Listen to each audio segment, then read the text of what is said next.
Hello friends, welcome to my channel Aru cook Gujarati. આજે હું તમારી સાથે શેર કરીશ એકદમ પોચા મેથીના ભજીયાની રેસીપી. તો ચાલો બનાવી લઈએ. ફ્રેન્ડ્સ, જો તમને મારી રેસીપીના વિડીયો જોવા ગમતા હોય તો વિડીયોને લાઇક અને વધુને વધુ શેર કરજો. હજુ સુધી ચેનલ સબસ્ક્રાઈબ ન કરી હોય તો સબસ્ક્રાઈબ કરજો. તો એકદમ પોચા મેથીના ભજીયા બનાવવા માટે મેં 2 કપ મેથીની ભાજીને એકદમ સરસ સાફ કરી અને ઝીણી કટ કરી લીધી છે. સાથે જ મેં 1 કપ લીલા ધાણાને પણ સાફ કરી અને ઝીણા કટ કરી લીધા છે. હવે મેથીની ભાજી અને ધાણા પર થોડી ધૂળ માટી લાગેલી હોય છે, એટલે તેને ગરણીમાં લઈ લઈએ અને એકદમ સરસ ધોઈ અને બધું જ પાણી નિતારી લઈએ. હવે મેં 100 ગ્રામ તીખા લીલા મરચાં ઝીણા કટ કરીને લીધા છે. 2 મોટા ચમચા જેટલું લીલું લસણને પણ ઝીણું કટ કરીને લીધું છે.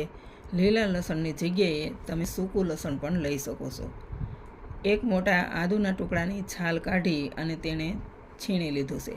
હવે ભજીયા બનાવવા માટેનું બેટર તૈયાર કરીશું. તો બાઉલ લઈ લઈએ. તેમાં 3 કપ ચણાનો લોટ ચાળીને નાખીશું. હવે તેમાં મેથીની ભાજી અને ધાણા નાખીશું.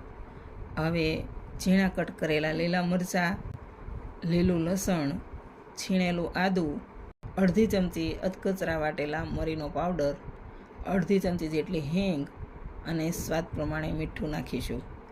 હવે એકવાર બધું જ કોરું મિક્સ કરી લઈએ. તો બધું જ એકવાર કોરું બરાબર મિક્સ થઈ જાય એટલે તેમાં થોડું થોડું પાણી નાખી અને બેટર તૈયાર કરીશું. તો એકસાથે વધારે પાણી નથી નાખવાનું, થોડું થોડું પાણી નાખતા જઈએ અને બેટર રેડી કરી લઈએ.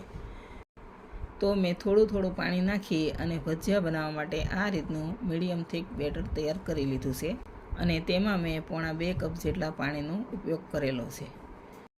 હવે તેમાં 1/4 ચમચી જેટલા ભજીયાના સોડા નાખીશું. 1 ચમચી જેટલો લીંબુનો રસ નાખીશું અને તેને બરાબર મિક્સ કરી લઈએ. તો ભજીયા બનાવવા માટેનું બેટર એકદમ રેડી છે. હવે આપણે તેલ પણ ગરમ કરવા મૂકી દીધું છે. તો તેલ ગરમ થાય એટલે તેમાં ભજીયા પાડી લઈએ. તો આ રીતના મીડિયમ સાઇઝના આપણે જેટલા પેનમાં આવે તેટલા ભજીયા પાડી લઈએ. તો ભજીયાને તરત જ અડવાનું કે પલટાવવાનું નથી, થોડી વાર થવા દઈએ. થોડી વાર પછી તેને પલટાવતા રહી તળી લઈએ.